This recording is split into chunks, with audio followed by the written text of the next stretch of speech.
João 6, do 41 ao 71. João 6, do 41 até o 71. A palavra do Senhor diz assim, meus irmãos. Então os judeus começaram a murmurar contra ele, porque tinha dito, eu sou o pão que desceu do céu. Então, irmãos, só para a gente revisar, rapidamente. Jesus havia multiplicado os pães e os peixes, certo? Jesus se retira para orar e manda os discípulos atravessarem o lago. Obrigado, meu irmão. E os discípulos atravessam o lago, Jesus encontra eles andando sobre as águas. Quer dizer, Jesus andando sobre as águas, né, irmãos? Não os discípulos. Andando sobre as águas, chegam do outro lado, em Cafarnaum, a multidão acaba seguindo Jesus. E a gente viu isso na semana passada, a multidão segue Jesus pelos motivos errados. Elas chegam lá, a multidão chega lá e pergunta, Jesus, quando foi que o senhor chegou aqui? E Jesus repreende a multidão e diz assim, vocês só estão vindo atrás de mim por causa que vocês viram a multiplicação dos pães e dos peixes. E aí Jesus faz todo um discurso demonstrando que Ele é Senhor, que Ele é Deus e que aquilo que Ele é muito maior do que o milagre que tinha havido no deserto do maná que desceu do céu. E aí Ele vai dizer, eu sou o verdadeiro pão que desceu do céu, eu sou o pão vivo que desceu do céu e quem vem até mim, quem come de mim jamais terá fome. Jesus anuncia isso e a multidão não está entendendo. E Jesus vai com aquela discussão ali. E aí vai chegar nesse momento aqui, os judeus começam a discutir, começam a murmurar entre si, dizendo assim, como que ele pode dizer que ele é o pão que desceu do céu? Como que ele pode dizer isso? E aí a discussão deles continua, irmãos. E diziam, este não é Jesus, o filho de José? Por acaso não conhecemos o pai e a mãe dele? Como é que agora ele diz, desci do céu? Jesus respondeu, não fiquem murmurando entre vocês. Ninguém pode vir a mim se o Pai que me enviou não o trouxer. E eu ressuscitarei no último dia. Está escrito nos profetas, e todos serão ensinados por Deus.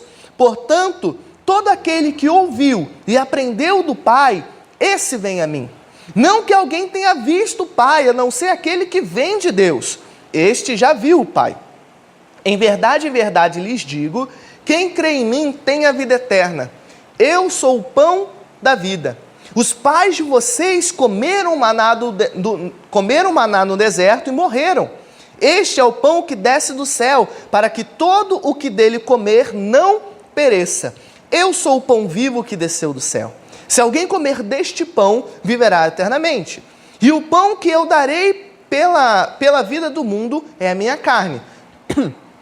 Então os judeus começaram a discutir entre si, dizendo, como é que este pode nos dar a própria carne para comer? Jesus respondeu, em verdade lhes digo, que se vocês não comerem a carne do Filho do Homem, não beberem o seu sangue, não terão vida em vocês mesmos. Quem come a minha carne e bebe o meu sangue tem a vida eterna, e eu o ressuscitarei no último dia. Pois a minha carne é a verdadeira comida, e o meu sangue é a verdadeira bebida. Quem come a minha carne e bebe o meu sangue permanece em mim, e eu permaneço nele. Assim como o Pai que vive me enviou, e igualmente eu vivo por causa do Pai, por mim. Eu vivo por causa do Pai. Também quem de mim se alimenta viverá por mim. Este é o pão que desceu do céu, em nada semelhante àquele que os pais de vocês comeram, e mesmo assim morreram. Quem comer este pão viverá eternamente. Jesus disse essas coisas quando ensinava na sinagoga de Cafarnaum. Muitos dos seus discípulos, tendo ouvido tais palavras, disseram, duro é este discurso, quem pode suportá-lo? Mas Jesus, sabendo por si mesmo que os seus discípulos murmuravam a respeito do que ele havia falado, disse-lhes, isto escandaliza vocês? Que acontecerá então se virem o Filho do Homem subir para o lugar onde primeiro estava? O Espírito é o que vivifica, a carne para nada aproveita. As palavras que eu lhes tenho falado são Espírito e são vida, mas há descrente entre vocês. Ora, Jesus sabia desde o princípio quais eram os que não criam e quem iria traí-lo. E prosseguiu: por causa disto é que falei para vocês que ninguém poderá vir a mim se não lhe for concedido pelo Pai. Diante disso, muitos dos seus discípulos o abandonaram e já não andavam com ele. Então Jesus perguntou aos 12, será que vocês também querem se retirar? Simão Pedro respondeu: Senhor, para quem iremos? O Senhor tem as palavras de vida eterna. E nós temos crido e conhecido que o Senhor é o Santo de Deus. Então Jesus lhes disse: não é fato que eu escolhi vocês, os 12, mas um de vocês é um diabo. Ele se referia a Judas, filho de Simão Iscariotes, porque este, sendo um dos 12, era quem o haveria de trair. Amém, irmãos? Amém.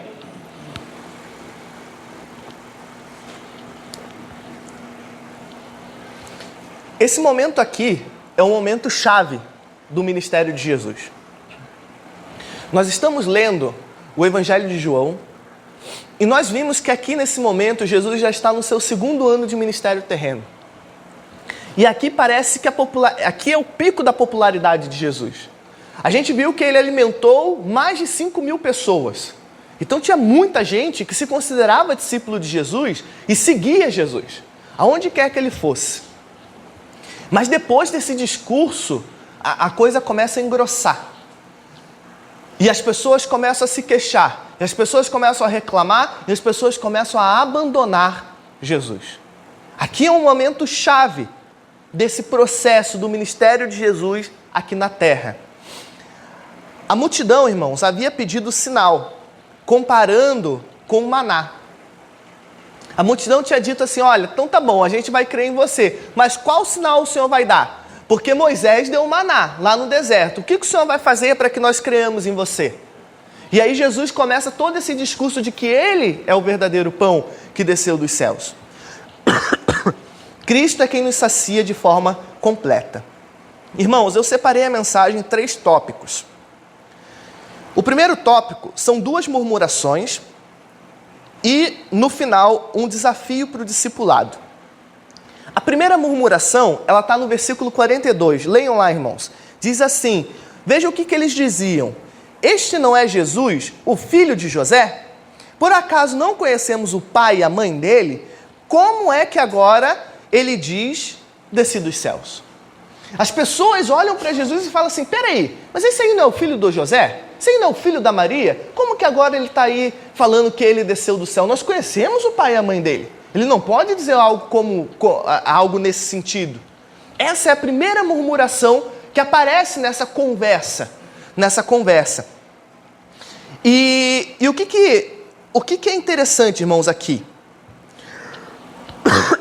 Desculpa, irmãos, está bem ruim a garganta hoje. O que é interessante aqui, irmãos, é que Jesus, ele é o único que pode dar vida eterna. Ele vai falar isso do versículo 41 até o versículo 51. Ele vai dizer assim: olha, os pais de vocês comeram maná, mas eu sou o pão vivo que desceu dos céus. Eu sou o pão vivo que cresceu dos céus. Só que a descrença, a incredulidade daquelas pessoas estava baseado no seu cotidiano, no ordinário, naquilo que é normal, naquilo que é comum. Elas olharam para Jesus e disseram assim: não, esse aí não pode ser o Messias. Não, esse não pode ser o pão vivo que desceu do céu. Esse aí é o filho do José. Esse aí é o filho da Maria. Como que é ele que é o Messias? Não, não pode ser. Irmãos, e quando eu estava lendo esse texto, algo falou muito ao meu coração. Porque parece que às vezes nós ficamos esperando a ação de Deus sempre de forma muito espalhafatosa. A gente sempre acha que o milagre vai acontecer com alguém gritando, soltando um foguete, dando pirueta. Mas a maioria das vezes não é assim que as coisas do Senhor acontecem. A gente leu lá na multiplicação dos pães e dos peixes. Jesus pega os 5 pães e 2 peixes e manda que os discípulos façam o quê? Que a multidão assente, de forma organizada. Aqui, essas pessoas estão dizendo: não, o Messias não pode ser alguém comum. Não, o Messias não pode ser o filho do José, o filho da Maria. Não, esse não pode ser o Messias, porque o Messias tem que ser algo de outro mundo. Só que a promessa de Isaías 53 é que ele não tinha parecer e nem formosura, e que nós acharíamos que ele era o culpado por algo e castigado por Deus por isso. Irmãos, quantas vezes nós queremos limitar a ação de Deus e dizer, não, o fulano se converteu? Não, capaz, não é assim que funciona. O fulano vai batizar? Não, porque o fulano faz isso, faz aquilo, ou fazia isso, fazia aquilo. Nós queremos limitar o poder de Deus e achando que Deus só se manifesta de forma exuberante. Mas Deus age no nosso ordinário, irmãos. Deus age na vida comum. Não havia sido combinado. O Luciano deu o testemunho que ele deu hoje na quinta-feira, no nosso momento de oração. E aqui os irmãos viram, ele falou comigo, pediu para dar o testemunho. Isso é Deus agindo na vida ordinária, irmãos. É Deus agindo na vida ordinária, é Deus provendo nos detalhes. É Deus confirmando a sua palavra. Como ele disse, havíamos no domingo passado falado sobre isso.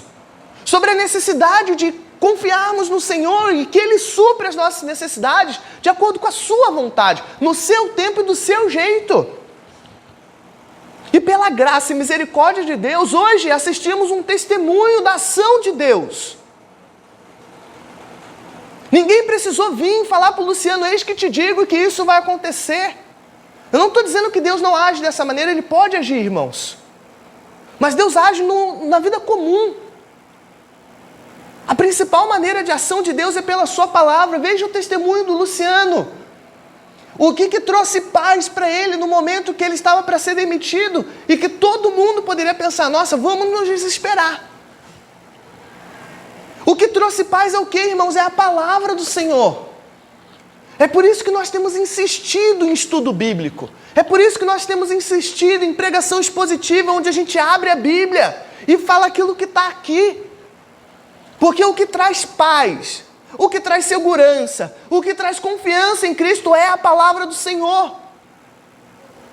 Porque nos momentos de dificuldade, irmãos, no momento onde o vento sopra, a nossa casa precisa estar firmada na rocha que é Cristo. Confiando na sua provisão, confiando na sua ação na nossa vida, confiando na sua soberania. Nós cantamos, tu és soberano sobre a terra, sobre os céus, tu és Senhor absoluto. Mas na hora que a coisa aperta, nós esquecemos que Deus é soberano. Nós achamos que Ele perdeu o controle e nós começamos a nos desesperar. O que vai acontecer? Como que vai ser amanhã? Como que vai ser mês que vem? Como que vai ser ano que vem? Irmão, se tranquilize, irmão. Confia na provisão do Deus que provê, do Deus que é soberano, do Deus que não perde o controle. E às vezes, irmãos, e na maioria das vezes, não vai acontecer de forma espalhafatosa, mas vai acontecer. Porque o nosso Deus é um Deus que age na vida comum do ser humano. Age na vida comum, é um Deus, como nós estamos estudando na EBD, Hebreus, que se esvaziou da sua glória e veio viver a vida aqui. Em Hebreus diz que nós podemos falar com o Senhor de forma confiada, porque Ele sabe o sofrimento que eu e você passamos. Ele sabe o que é sentir angústia, porque Ele sentiu angústia. Ele sabe o que é sentir fome, Ele sabe o que é ser tentado, e por isso Ele se compadece de nós. Nós não podemos dizer, eu vou orar, mas Deus não sabe o que eu estou passando. Ele sabe, porque Jesus passou por tudo aquilo que nós passamos, por todos os problemas, a tristeza de perder um ente querido, a angústia de fazer a vontade do Pai, sentir fome, ser tentado, tudo isso Ele passou. Por isso Ele se compadece de cada um de nós. Essas pessoas estão olhando para Jesus e estão dizendo, não, o Messias não vai agir no ordinário, não vai agir na vida comum, mas Deus age na vida comum. Ele provê, Ele trabalha. Não fique esperando simplesmente alguém chegar para você e dizer, eis que te digo alguma coisa, eis que te digo está aqui, irmãos, na palavra do Senhor. Abra a Bíblia e leia, Ele vai falar todos os dias com você. Mas nós ficamos tão dependentes de revelações, de profecias e esquecemos de amadurecer na fé. Ter uma fé madura, viver de forma madura na caminhada cristã, é saber em quem nós temos crido e saber que é poderoso, sem ninguém precisar a todo momento ficar reafirmando isso. Porque nós cremos em quem Ele é. Porque senão nós ficamos igual a essa multidão. Ah, então o que o Senhor vai mostrar? O que o Senhor vai fazer para daí eu confiar no Senhor? É isso que a multidão pediu. E Jesus diz, vocês estão entendendo tudo errado. Vocês precisam crer em mim porque eu sou Deus. Porque eu sou o pão vivo que desceu do céu. Porque eu posso dar vida eterna. Nós vimos, Jesus começa o seu discurso, nós vimos semana passada, falando assim, olha, vocês devem trabalhar não pelo pão que perece, mas pelo alimento que dá vida eterna. Mudem o foco de vocês. Não é sobre esse mundo, não é sobre enriquecer, não é sobre ganhar comida, não é sobre ganhar roupa, não é sobre ganhar trabalho, é sobre ter uma vida eterna com Cristo Jesus. Esse deve ser o objetivo da nossa busca. Se nós estamos buscando Cristo sobre qualquer outro pretexto que não a vida eterna, que não a comunhão com Ele, estamos buscando Cristo da maneira errada. Buscando Cristo da maneira errada. Podemos até dizer que somos discípulos, como muitas dessas pessoas diziam. Mas no momento que a coisa aperta, no momento que nós queremos que Deus dê um trabalho, Deus não dá, a gente dá as costas para Jesus. Porque a gente acha que Ele tem que servir a gente, e não somos nós que servimos Ele. Nós achamos que Ele é o nosso empregado, e que Deus tem que fazer o que eu quero. Mas a Bíblia é muito clara, irmãos, nós lemos aqui que aquele que se alimenta, versículo 57, quem se alimenta de mim, também quem de mim se alimenta, viverá por mim. Viverá por mim. Nós vivemos pelo Senhor. Ele não precisa de nós para nada, irmãos, nós não temos como chantagear Deus. Ele é independente. Nós não podemos dar nada a Ele que já não seja dele, porque é dele a terra e a sua plenitude. E a gente, na nossa pequenez, queremos chegar para Deus e dizer, Deus, você tem que me dar tal coisa porque eu vou na igreja. Deus, você tem que me dar tal coisa porque eu fiz tal coisa. Você não merece, irmãos, eu não mereço.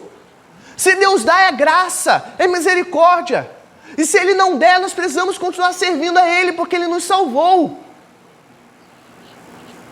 Precisamos ter uma vida cristã madura que caminhe de acordo com a vontade do Senhor. Ele é Deus. Nós temos que nos submeter à sua vontade. Não é Ele que se submete à nossa. Nós não podemos ficar desafiando Deus, como essa multidão fez. Então, Senhor, o que o Senhor vai fazer aí para eu confiar em você? Deus, se o Senhor não me der um emprego até tal dia, eu não vou mais te servir. Que isso, irmãos? Queremos colocar Deus contra a parede, como se Ele fosse alguém que nós podemos chantagear. Perdemos a noção da nossa pequenez. É isso que essa multidão estava fazendo. E Jesus diz, olha, eu vim, como havia sido prometido lá em Isaías, sem parecer nem formosura. Quem quiser seguir a mim, não fica esperando holofotes. Quem quiser seguir a mim, não fica esperando aplauso e compreensão do mundo. Não vai ter. Não vai ter. E aí a gente se ilude e fica bravo com Deus, achando que Deus não está cumprindo aquilo que Ele prometeu. A gente cria promessa, que não foi Deus que prometeu, de muito dinheiro, de muita saúde, e daí se Deus não der, a gente murmura. Irmãos, na Bíblia teve uma pessoa que prometeu muito dinheiro, que prometeu muito poder. E essa pessoa foi o diabo. Ele chega até Jesus e diz, olha, se você se curvar, tá vendo todos os reinos aqui? É tudo teu. Jesus nunca fez essa promessa, irmãos. O que Jesus falou assim, tu quer me seguir? Beleza, então vai lá, vende tudo o que você tem, dá aos pobres e segue-me. Esse é o convite do discipulado. Tu quer me seguir? beleza. Então aquele que não nega pai, mãe, que não ama mais a mim do que a sua própria família e que a sua própria carne, não é digno de mim. Isso é evangelho, esse é o convite de Jesus para o discipulado. Só que a gente se ilude com um monte de coisa porque a gente não quer Cristo. A gente quer dinheiro, quer poder, quer riqueza. Vive uma vida cristã medíocre. Achando que Deus tem que me dar isso, tem que me dar aquilo. Porque se eu fizer tal coisa, Deus vai me abençoar. Porque se eu cumprir tal coisa, Deus vai me dar. Para com isso, irmãos. Vai viver a vontade de Deus. E aonde que nós sabemos a vontade de Deus é na Bíblia Sagrada, irmãos. Ela é a revelação do próprio Deus. Ela é a revelação do próprio Deus. É nela que nós devemos buscar as orientações. Agora, você diz que é crente, não ora, não lê a Bíblia e só reclama. E fica esperando Deus aparecer para você com anjos e... Isso é criancice, irmãos. Isso é criancice. Para Lorena, eu tenho que reafirmar a mesma coisa toda vez. Toda vez que eu saio para trabalhar, ela diz assim, mas você já volta, né, pai? Toda vez eu tenho que dizer isso para ela. Sim, o pai já volta. Agora, nós estamos há tanto tempo dentro da igreja e nós estamos igual criança. Igual criança. Deus fala, eu vou fazer. Como a gente viu. E daí nós falamos assim, será que Deus vai fazer? Será que vai fazer? Mas, meu Deus, quantas vezes Deus já deu mostra, irmãos? Quantas coisas Ele já fez? Mas a nossa incredulidade é tanta que nós continuamos duvidando de Deus. Nós continuamos duvidando do poder de Deus, limitando o poder de Deus. Porque, novamente, irmãos, nós confiamos em tantas coisas. Foi o que o Luciano disse aqui, nós confiamos no nosso trabalho, nós confiamos no salário, na empresa que vai pagar o salário no final do mês. Mas quando nós precisamos depender única e exclusivamente de Deus, a nossa fé se mostra fraca. A gente se desespera. A gente fica nervoso, ansioso. Porque nós não confiamos em Deus.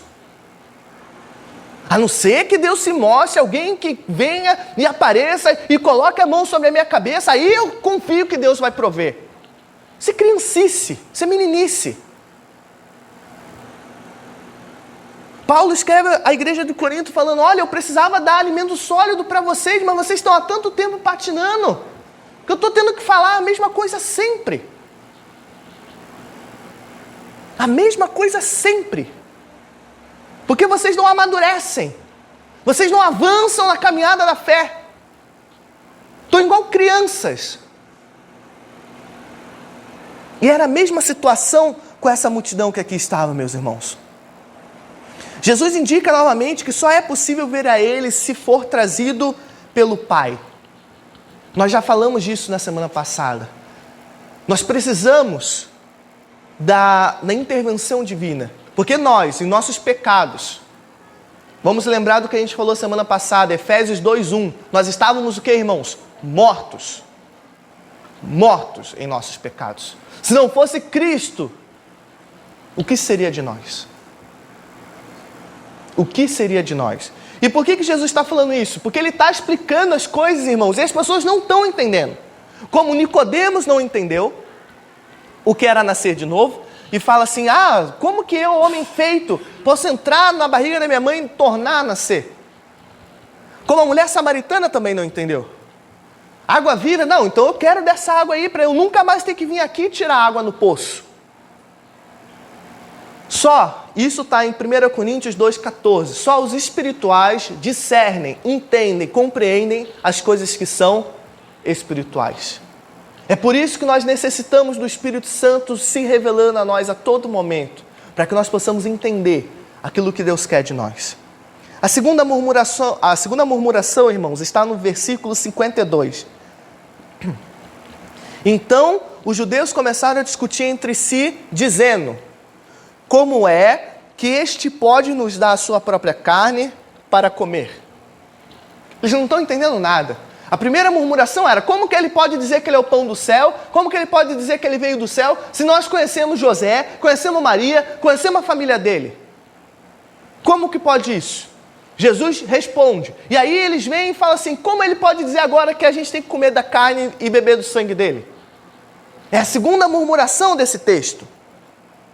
E Jesus segue apresentando as verdades eternas a partir de referências terrenas, como ele já tinha feito com Nicodemos e a mulher samaritana. Comer a carne e beber o sangue apontam para duas características e uma promessa, irmãos. Primeiro, necessidade do sacrifício de Cristo e sua obra na cruz. Ninguém vive sem comer e sem beber, correto, irmãos? Nós precisamos comer, nós precisamos beber. Isso faz parte. Não é algo que a gente pode simplesmente abrir mão. É algo necessário na nossa vida. Jesus está dizendo, como é necessário comer e beber, é necessário que vocês comam e bebam da minha carne e do meu sangue. É necessário que vocês venham até mim. O sacrifício que eu farei, o sacrifício de Cristo não é algo que eu posso abrir mão, é algo necessário da minha vida. Porque se eu não comer e se eu não beber, o que vai acontecer comigo, irmãos? Eu vou o quê? Eu vou morrer. E se eu não tiver em Cristo, se eu não comer da sua carne e do seu sangue, se eu não viver em Cristo, eu já estou morto. Eu já estou morto. Comer da carne e do sangue aponta para a necessidade daquilo que você não pode abrir mão, que é o sacrifício de Cristo Jesus. Comer da carne e do sangue aponta, primeiro, para a comunhão, por isso nós ceiamos. Comemos o pão, que representa a carne de Cristo, o corpo de Cristo, representa o sacrifício que ele fez naquela cruz, e representa o fato de sermos de sermos igreja. E o sangue é o sangue da nova aliança. Jesus está dizendo, olha, o meu sangue representa a libertação de vocês. O meu sangue representa o cumprimento de toda a lei que vinha do Antigo Testamento. Esse é o meu sangue. Façam todas as vezes que se reunirdes em memória de mim. Nós fazemos isso todos os meses, irmãos. Para relembrar o sacrifício que Cristo fez e para relembrar que nós somos corpo. E a promessa que está inserida aí, irmãos, está no versículo 53 e 54. Todo aquele que come do corpo de Cristo e bebe do sangue tem a vida eterna. Essa é a promessa. Se partilharmos do sacrifício de Cristo, garantimos vida eterna. Esse deve ser o nosso objetivo. Jesus está de novo explicando, olha só, vocês começaram lá no início perguntando sobre o pão e a bebida dessa terra. E Jesus está falando um capítulo inteiro, irmãos, que não é sobre isso. Que é sobre ter vida eterna. Que não é sobre comer o maná que apodrece. Não é sobre comer o maná que você vai morrer depois. Mas é ter acesso a essa vida eterna. Aquele que está em Cristo, irmãos, como a gente já disse, está lá no versículo 57, vive por Ele. Aquele que está em Cristo vive por Ele. Precisamos viver por Cristo. Relembrando, irmãos, revisando, já vimos duas murmurações. A primeira, um questionamento. Como ele pode dizer que desceu do céu se conhecemos o pai e a mãe dele? Jesus mostra que ele age na vida comum, ele age no ordinário. A segunda murmuração, como que ele pode dizer que nós devemos comer da carne e beber do sangue dele? Como que pode ser isso possível? E Jesus vai dizer, olha, se vocês não fizerem isso, não herdarão a vida eterna. Vocês precisam ter comunhão comigo. E por fim, irmãos, a última parte do sermão, o desafio ao discipulado. Até aqui, a gente vê os judeus. Mas, no versículo 60, coloque lá no versículo 60, David.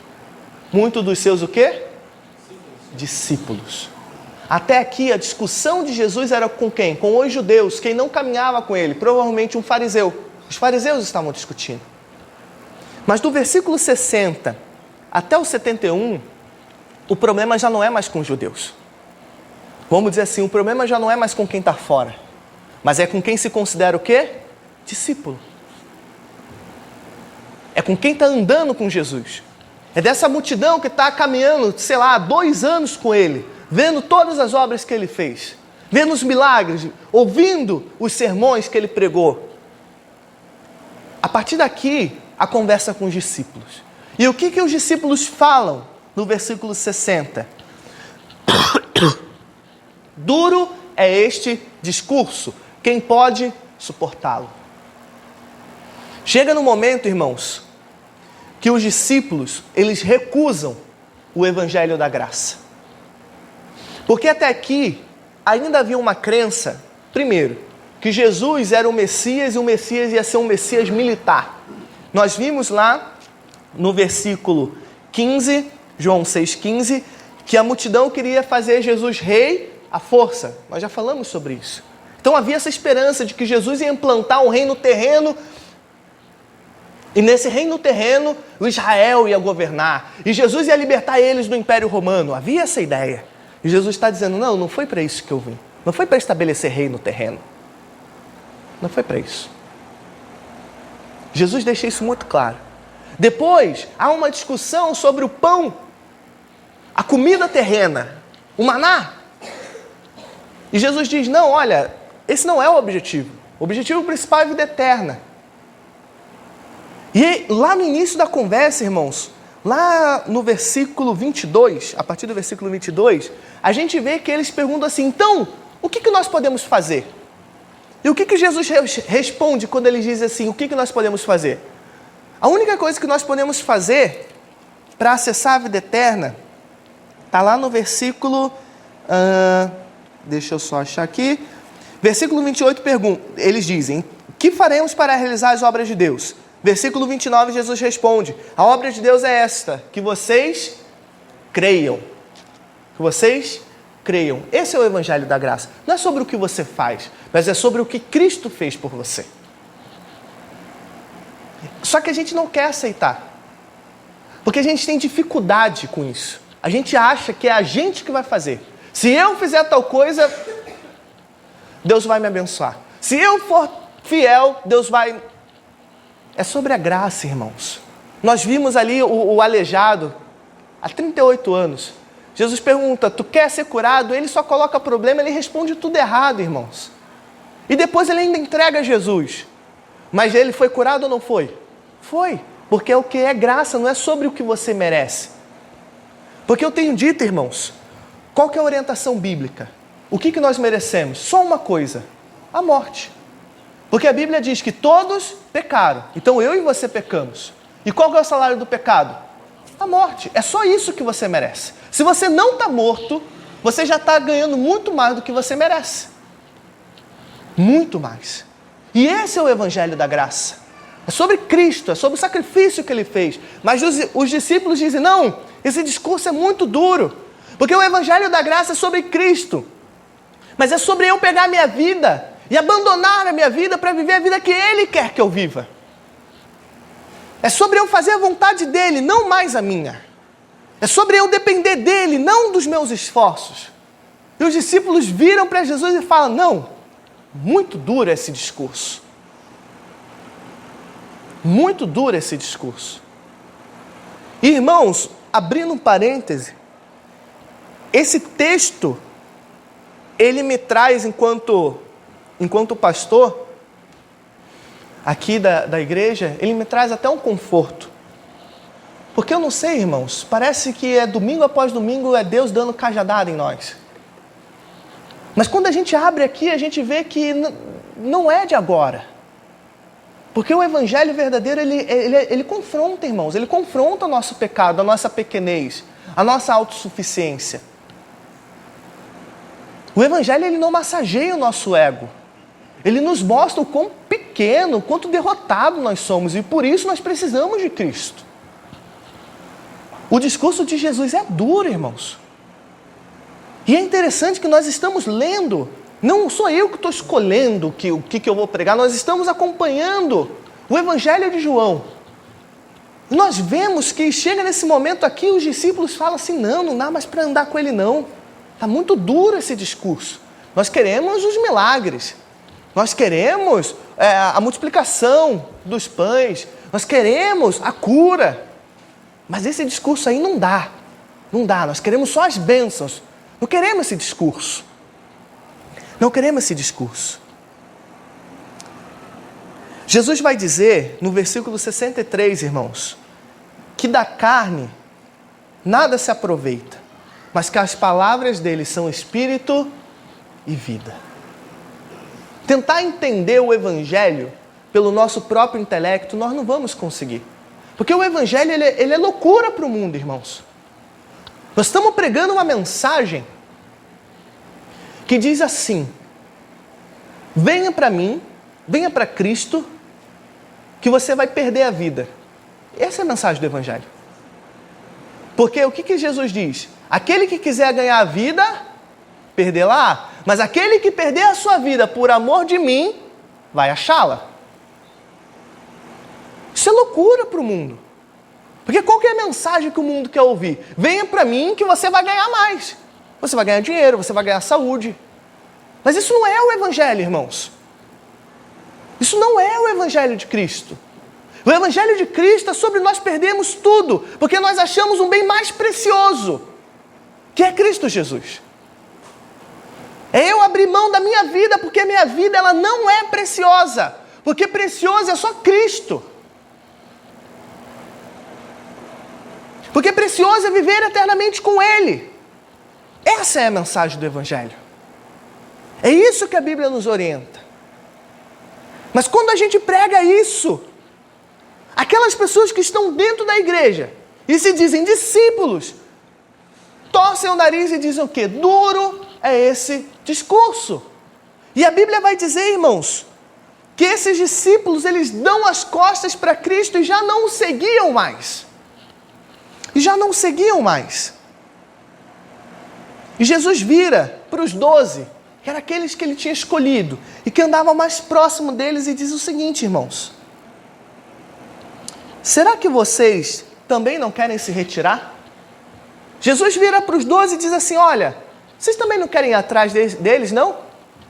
Jesus vira para os 12 e diz assim: tá, o discurso é duro, vocês não querem seguir aqueles que estão me abandonando? E Pedro, irmãos, vira para Jesus e diz o seguinte: para onde nós iremos? Para onde nós iremos se só tu tens palavra de vida eterna? Para onde nós iremos? Pedro entendeu, irmãos, através da ação do Espírito Santo, que seguir a Jesus não é sobre o que você ganha aqui, mas é sobre vida eterna. Pedro vira para Jesus e diz assim: Senhor, mas para onde que nós iremos? Quem mais tem as palavras de vida eterna que tu tens? Quem mais tem essas palavras? Eu não posso seguir outro caminho, porque só tu é o caminho. Irmãos, esse é o verdadeiro convite e o verdadeiro desafio do discipulado. É entender que nós seguimos a Cristo pelas palavras de vida eterna que Ele tem. E o Evangelho é duro, o discurso é duro, mas não importa, porque essas são as palavras de vida eterna.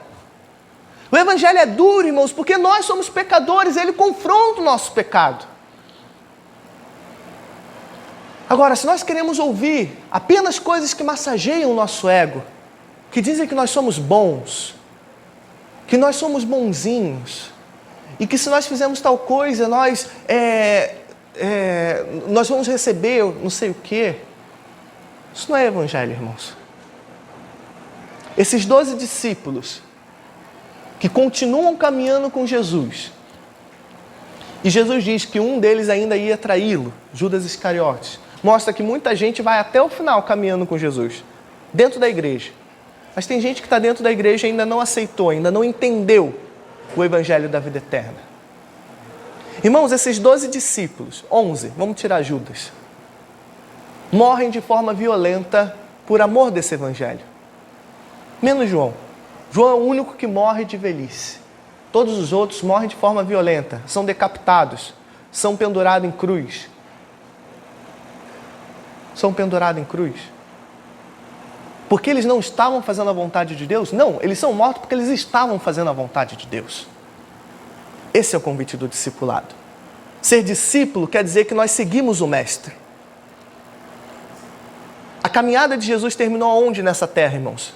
Terminou na cruz. Se você quer ser discípulo, mas você não quer passar pela cruz, então você está errado.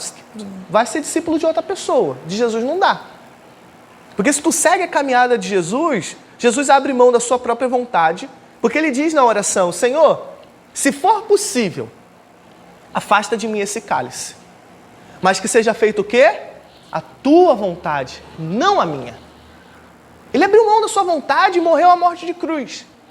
Essa é a caminhada do discipulado. Mas ele morreu a morte de cruz para fazer a vontade do Pai. E o que acontece com Jesus 3 dias depois, irmãos? Ele ressuscitou. E ele vive eternamente. E se nós vivermos seguindo o caminho de Cristo, o discipulado, talvez o nosso fim nessa terra seja inclusive uma morte violenta. Por amor do Evangelho. Ah, mas agora não acontece. Acontece, irmãos. A gente vê no Oriente Médio, na China, quantas pessoas. A igreja está sendo perseguida. Mas não importa o que acontecer com a gente aqui. Porque a partir do momento que nós morremos aqui, estaremos com Cristo eternamente. E naquele grande dia, ressuscitaremos e viveremos eternamente com Ele. Amém, irmãos? Amém. Essa é a nossa esperança. E é por isso que Cristo, como eu falei na semana passada, é a nossa esperança na vida. Porque é Ele que pode suprir as nossas necessidades. E é Ele que nos traz saciedade. Mas Ele também é a nossa esperança na morte. Porque se morremos hoje, podemos ter a convicção e a certeza de que estaremos eternamente com Ele. Essa é a mensagem do Evangelho. O custo do discipulado é alto, mas é o único que vale a pena cumprir. É o único que vale a pena pagar. Para a gente terminar, irmãos, Jesus opera no ordinário das nossas vidas. Aprenda a ver Deus, aprenda a ver a ação de Deus no teu cotidiano. Naquilo que é básico, naquilo que às vezes você acha que é um mínimo, mas Deus está ali agindo. Aprenda a glorificar a Deus também pela vida comum. Porque a vida comum também é bênção de Deus, irmãos. Precisamos glorificar a Deus na nossa vida comum. O sacrifício de Cristo é uma necessidade. Não é algo que eu posso me achegar a Deus sem comer da carne e beber do sangue, não. Eu preciso do sacrifício de Cristo para me chegar até a Deus. Eu preciso aceitar o Evangelho da graça e admitir a minha incapacidade e a minha completa dependência de Cristo Jesus. E nos é posto um desafio, irmãos, que é o desafio do discipulado. Ser discípulo de Jesus quer dizer que eu preciso abrir mão da minha própria vida para viver a vida de Cristo. E 2 Coríntios vai dizer: se um morreu por todos, logo todos morreram. E Paulo vai dizer: não vivo mais eu, mas Cristo vive em mim. Essa precisa ser a nossa afirmação. Eu não vivo mais. O que eu quero não importa. Eu quero muitas coisas, mas o que eu quero já não importa mais. Talvez eu queira ser rico, talvez eu queira ter muita saúde, mas não importa o que eu quero, importa o que Deus quer para mim, irmãos. Essa é a vida do discipulado. Amém? Amém? Que Deus nos abençoe, que o Espírito Santo trabalhe em nossos corações e que possamos ser cada dia mais cheios do Espírito do Senhor.